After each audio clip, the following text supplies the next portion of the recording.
সালাম গাইস, কেমন হয় যদি দেখা যায় ভূত আয়নায় নিজেকে দেখে ভয় পেয়ে যায়?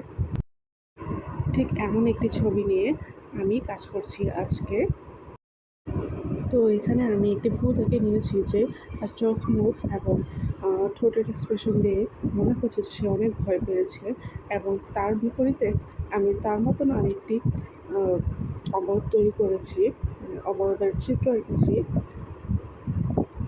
আর আয়না দিয়েছিলাম, কারণ যেহেতু আয়নাতে সে নিজেকে দেখেই ভয় পেয়ে গিয়েছে, তো আয়নাটা এখানে জরুরি ছিল। আয়না আমি দিয়েছি, আর সব জায়গায় একটু বর্ডার লাইন করে নিয়েছিলাম।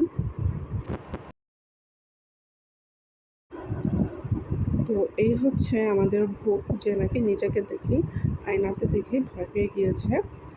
আর আয়নার কালার দিয়েছিলাম একটু হালকা নীল টাইপের,